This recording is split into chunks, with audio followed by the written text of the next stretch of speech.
অষ্টম শ্রেণীর বাচ্চারা বিজ্ঞান বইয়ের প্রথম অধ্যায় প্রাণীজগতের শ্রেণীবিন্যাস। এখানে অ্যানিমেলিয়া জগতের মোট 9টি পর্ব আছে। 9টি পর্বের মধ্যে মলাস্কা নামে একটি পর্ব আছে। আমরা অনেক স্টুডেন্ট এই বিভিন্ন পর্বের বৈশিষ্ট্যগুলি মনে রাখতে পারি না। যারা প্রথম বই পেয়েছো হাতে, নিশ্চয়ই প্রথম অধ্যায়টা একটু ঘাটাঘাটি করেছো। প্রথম অধ্যায়ের একটা অসাধারণ একটি উদাহরণ নিয়ে আজকে আমি তোমাদেরকে একদম উদাহরণসহ বাস্তবসম্মতভাবে তোমাদেরকে বুঝাই দিব বৈশিষ্ট্য। তোমাদের আর কোনোদিনই তোমরা ভুলবে না, ঠিক আছে? এই যে আমরা দেখতে পাচ্ছি এটি একটি শামুক। এই শামুকটি হচ্ছে মলাস্কা পর্বের একটি উদাহরণ হিসেবে এখানে দেয়া হয়েছে। এই শামুকের বৈশিষ্ট্য আমাদের মনে থাকে না। আজকে আমরা একদম সরাসরি দেখব, দেখলেই আমাদের মনে থাকবে, এর বাহিরে আমাদের আর কিছু আসবে না। আচ্ছা, আমরা যদি দেখি এই শামুকটার কি আছে, শরীরটা, দেহটা দেখো, এটা খুব নরম, সফট। এই যে এই জায়গাটা দেখেছো তো, এটার দেহ নরম, এটার উপরে একটা খোলস আছে, শক্ত খোলস দ্বারা আবৃত, ঠিক আছে? এরপরে যদি আমরা একটু দেখি এটা কিভাবে মানে হাঁটে, কিভাবে বিহেভিয়ার করে, আমরা যদি একটু দেখি, ওই যে দেখো, এগুলোকে বলে পেশিবহুল পা।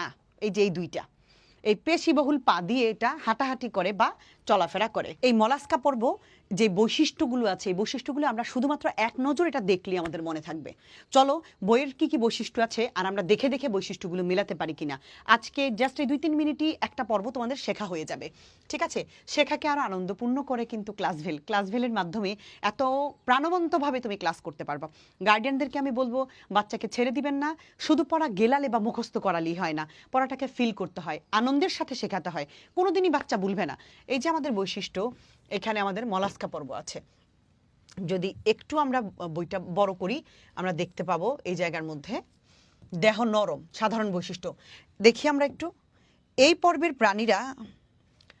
পর্বের প্রাণীদের গঠন ও বাসস্থান স্বভাব বৈচিত্র্যপূর্ণ। এরা পৃথিবীর সকল পরিবেশেই বাস করে। শামুক আমাদের আশেপাশে যারা যেখানে থাকে সব জায়গায় আমরা শামুক কিন্তু দেখি। এরা সবাই সামুদ্রিক এবং সাগরের বিভিন্ন স্তরে বাস করে, প্রায় সবাই। কিছু কিছু প্রজাতি পাহাড়ি অঞ্চলে, বনে জঙ্গলে, স্বাদু পানিতে বাস করে।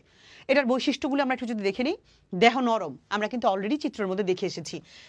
সাধারণত শক্ত খোলস দ্বারা আবৃত থাকে নরম দেহটি। পেশিবহুল পা দিয়ে চলাফেরা করে। ফুসফুস ও ফুলকার সাহায্যে শ্বাসকার্য চালায়। উদাহরণ শামুক, ঝিনুক। আমরা কি ভুলে যাব? একদমই না। এর চেয়ে সহজ আর কি হতে পারে? তার মানে আমি যদি বলি শেখাটাকে আরো আনন্দপূর্ণ যদি আমরা করতে পারি, অবশ্যই অবশ্যই আমাদের এটা আরো বেশি সার্থক হবে।